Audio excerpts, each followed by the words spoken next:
In the heart of Europe, a wall once split a city, not just in bricks and steel, but in spirit, in families, in futures. It didn't just divide East from West, it divided dreams from reality, freedom from fear, and hope from silence. For nearly 3 decades, the Berlin Wall stood as the ultimate symbol of Cold War tension, a brutal reminder that some governments would rather cage their people than risk them choosing freedom. And then, on one ordinary November night in 1989, everything changed. Not with the sound of gunfire or revolution, but with confusion, a press conference, and a people who had waited long enough. This is the story of how it all unfolded, step by step, how the Berlin Wall fell, and how the world would never be the same again. The Second World War had left Europe in ruins, and Germany, at the center of it all, was shattered. Defeated and broken, it was carved up by the victors: the United States, Britain, France, and the Soviet Union. What was once a single country became 4 occupied zones. In 1949, those lines hardened. The Western zones united to form the Federal Republic of Germany, West Germany, capitalist, democratic, rebuilt with the help of the Marshall Plan. In the East, the Soviets created the German Democratic Republic, East Germany.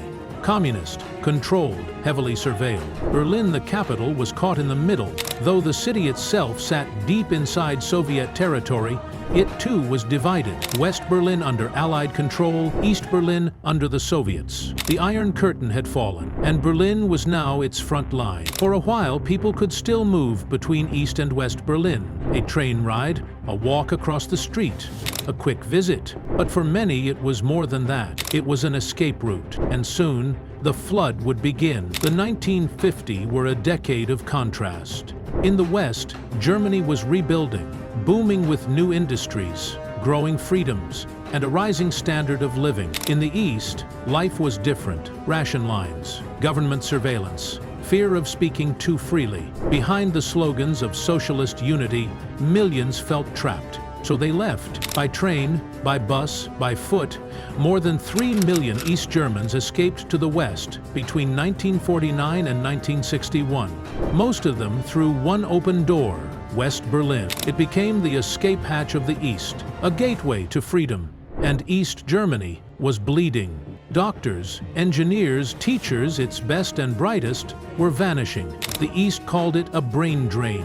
The West called it freedom of choice. But to the East German regime, it was a crisis they couldn't ignore. They needed a solution, something drastic, and on one August night in 1961, they made their move. It began without warning. In the early hours of Sunday, August 13, 1961, East German troops and workers fanned out across Berlin while the city slept. They unrolled barbed wire, tore up roads, and blocked streets. What had once been a border you could cross with ease was now a fortified line. Families awoke to find themselves cut off from their relatives, their jobs, their schools, even their own homes. Some were trapped on the wrong side. Others raced to windows and watched in silence as soldiers laid the first threads of division. Within days, the barbed wire became a wall of concrete, 12 feet high, topped with barbed wire, patrolled by armed guards, backed by dogs, trenches, and a deadly death strip between the inner and outer walls. It wasn't just a wall, it was a message. You will not leave. The East called it an anti-fascist protection rampart. But the world knew what it really was, a prison wall, built to keep its own people from escaping. And over the next 28 years, more than 140 people would die trying to cross it. For decades, the Berlin Wall stood unshaken, but by the 1980s, cracks had begun to form. Not in the concrete, in the ideology. The world was changing, and so was the Soviet Union.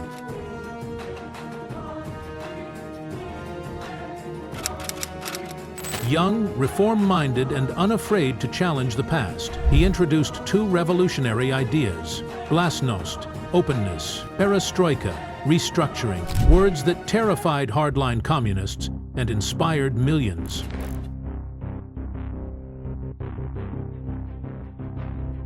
By 1987, the pressure was rising.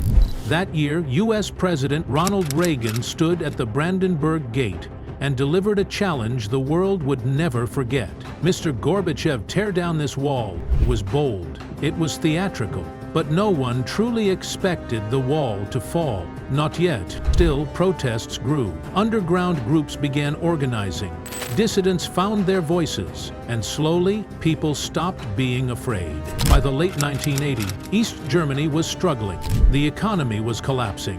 Trust in the regime was gone, and the people, after decades of silence, were ready to speak. 1989, the year the unthinkable began to feel inevitable. It started not in Berlin, but in Budapest. In May, Hungary, an Eastern Bloc country, began dismantling its border fence with Austria. For the first time, the Iron Curtain had a tear. East Germans noticed.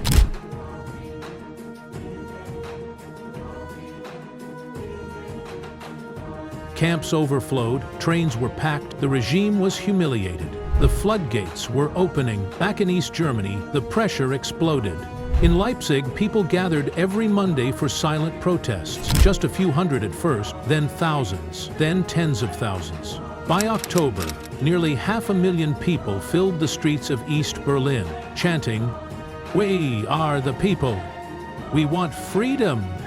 The government tried to hold on, but the old tactics, fear, threats, surveillance, no longer worked. Even within the ruling party, cracks appeared. On October 18th, longtime East German leader Erich Honecker, a hardliner, was forced to resign. Change was in the air, but no one knew how close they were to history. It happened by accident. On the evening of November 9th, 1989, an East German official, Günter Schabowski, stepped up to a press conference podium in Berlin. He shuffled through his notes. Then, almost casually, he announced that East Germans would now be allowed to travel freely across the border. A reporter asked, "When does that take effect?" Schabowski hesitated, then replied, "As far as I know, immediately." Without delay, the words hit the airwaves like a thunderclap. Within hours, thousands of East Berliners gathered at border checkpoints, demanding to cross. Confused, nervous border guards had received no clear orders. They stalled, they called superiors, they waited. But the crowd only grew louder, chanting, shouting, weeping. Then, just after 10:30 p.m., one guard at the Bornholmer Strasse crossing made a fateful decision. He opened the gate, and the wall, without a fight, without a war, fell. People ran, hugged, cheered, climbed the wall, smashed pieces off with hammers and bare hands. For the first time in 28 years, Berlin was whole again. East and West embraced, not just as neighbors, but as one people. The wall had fallen, but the work of healing was just beginning. In the weeks that followed, East and West Berliners crossed freely, often for the first time in their lives. Families were reunited. Strangers embraced. Tears and laughter filled the streets. What was once a deadly border became a place of celebration. On December 22, 1989, the Brandenburg Gate, long sealed shut, was reopened in a powerful moment of unity. Then came the real turning point. On March 18, 1990, East Germany held its first free elections. The people chose reunification. And on October 3, 1990, less than a year after the wall fell, Germany was officially one country again. Berlin was once more the capital of a united, democratic nation. Today, only fragments of the wall remain, left standing as memorials, not to glorify the past, but to remember its lessons. The Berlin Wall stood for nearly 3 decades, but in the end it was brought down not by violence, but by hope, persistence, and the power of ordinary people refusing to be silent.